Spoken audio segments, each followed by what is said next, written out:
down, Zane. You did.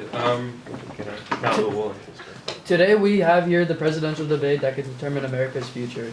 These past few weeks have been one filled with heavy campaigning from the three parties, Democratic, Republican, and Green Party. In this campaign, America has witnessed the candidates establishing their stances, slandering the credibility and capability of their opponents run for presidency and more. In today's debate, we have set a platform for these three candidates juxtaposed side by side, from Isaac Tang representing the Republicans to Zane Kuja representing the Democrats and James Lorenz representing the Green Party. We as moderators from CNN and Fox News have come here in neutrality to show the audience and the rest of America what your future president has to offer the country when time comes. These questions we ask should give everyone an outline to follow as they are the issues we face today. Let's begin.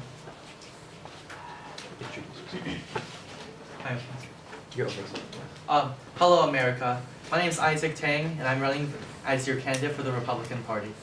There's been too many times in this country that we've had our growth stopped, our educations lowered, and our economy worsened by constant policies that aim to benefit all these aspects, yet constantly hinder all of them. What we have to do as a nation is to consider what really is at stake when we make laws in Washington. So I implore America to watch me today and see how I will address all these issues, because I know that I am doing the best for all of you.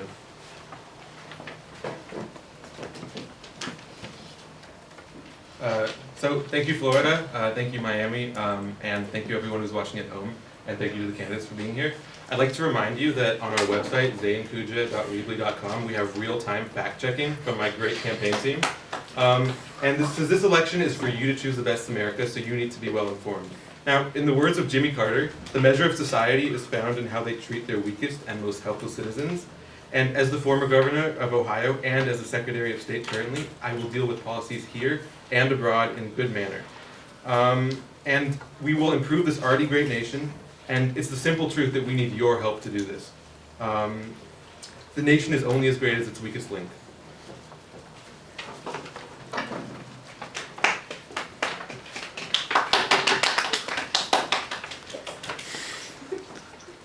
First of all, I'm James Lorenz from the Green Party. I'd just like to thank everybody for coming out here today and having a town hall style debate. You know, these kind of debates are my favorite. You get everybody together, asking our input, you know,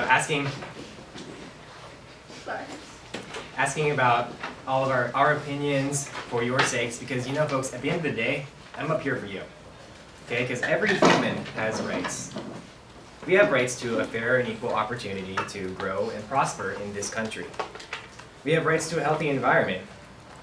We have rights to a brighter and cleaner future, and the Green Party promotes this kind of society. We promote a peaceful society, a well-balanced ecology, social justice, and a democratic way of life.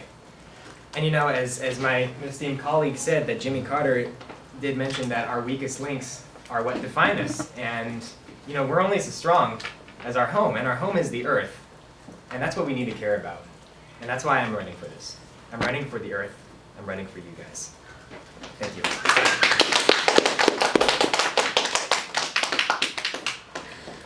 Okay, before we begin, I just want to say one more time that we really want this debate to be about policies, so if I catch any one of you not answering the question, deviating from the question, I will jump on you, so just don't do it. Stay on the question. Also, like, if there are any burns, which there may or may not, I kind of expect a few of them, please hold your applause. We just want to get through it. Okay, so are you ready to go? I think we're ready to go. So we'll begin with a question for Mr. Isaac Tang. Very general question. So how will your economic and tax plan help the people from all classes of America? Well, that's a great question, Kai. So what we need to do as a country is we have to promote growth. We have to promote innovation. And the only way to do that is to let the people at the forefront of that innovation to innovate.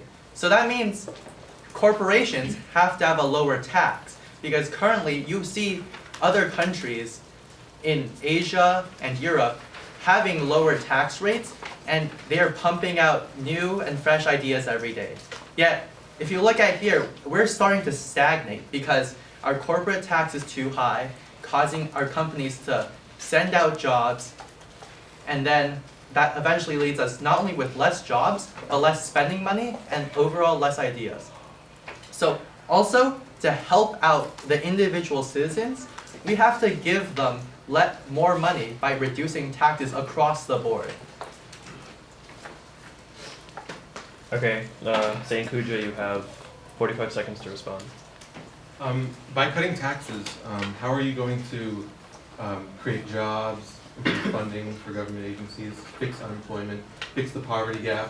It seems that by cutting taxes, especially for high corporations and the rich, you're just going to enlarge this and increase our debt, increase the problems that we have. Without taxing the rich and the people who can afford it, we're not going to be able to help the lower class, and that's the only way they can escape is if we help them escape the poverty line. James Lorenz, you have 45 seconds to respond as well. Mr. Tang, you said that growth and innovation is the hallmark of society, and I'm sure everybody here agrees with that. But you also said that people at the forefront are who should be paid, and your implication was corporations are at the forefront, which I respectfully disagree with. Corporations, just because they're the biggest business, doesn't mean they're on the cutting edge. My company that I co-founded, Tesla, that's on the cutting edge. And you say that we're stagnating because of high taxes, but we're not stagnating because of high taxes. We're stagnating because corporations are holding us back, are holding small business back, are holding all of the regular citizens back from becoming the forefront of America, and that's what the problem is. Thank you, James. Our next question also has to do with economy, and this one will be directed to Mr. Zane. So the question is, after decades of rapid growth, the Chinese economy is now slowing abruptly. Given that China now has the world's second largest economy, how should the US work with China to address their increasing economic imbalances? You have a minute to respond. Well, I believe, first of all, that the US companies are still at the forefront of the economy, so we are still standing strong. But in addition, we need to pursue diplomacy with China to make sure we have solid relations with international trade and international policy, to make sure that we get the most out of world trade and cooperation.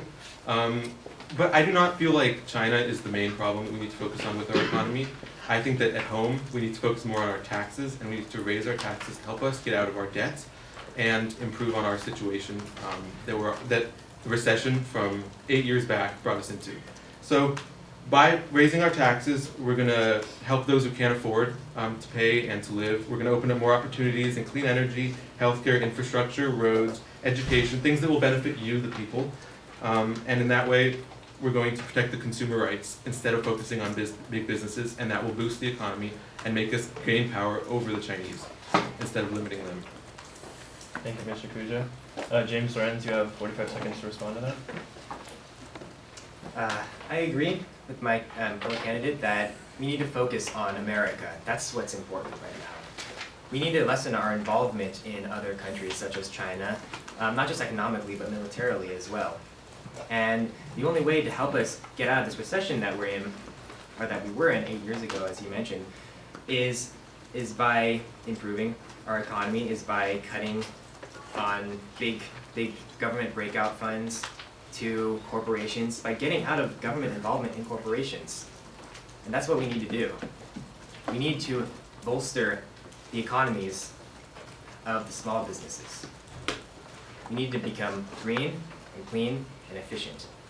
Thank you, Mr. Lorenz. Mr. Tang, you have 45 seconds to respond as well.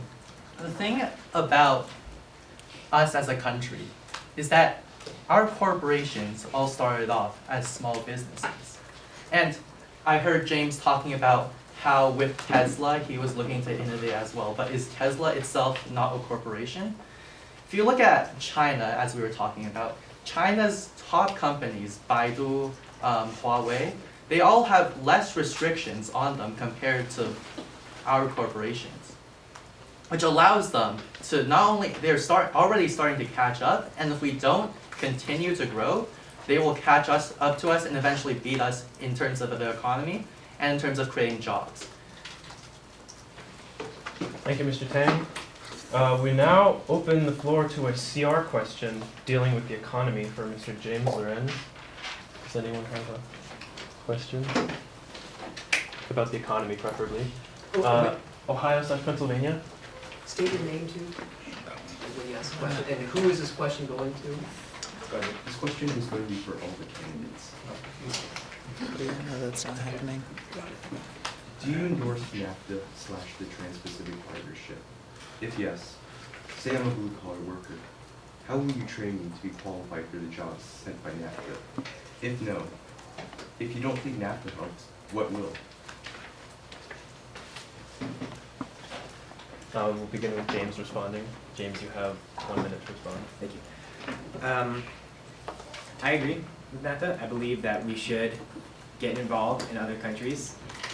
Not so much as to become completely involved in world affairs, but enough so that we're still in tune with the current economy, the world economy, but we also need to focus on our business at home as well, like I said before. Now, I also believe in ensuring that we are involved in affairs around the world, less economically, more so socially, because we believe in human rights for everybody, as I've stated before. And Mr. Tang, he noted that China is great economically, but that comes with the drawback that the people there are not having a real great time. And so that's what we need to focus on, is our people.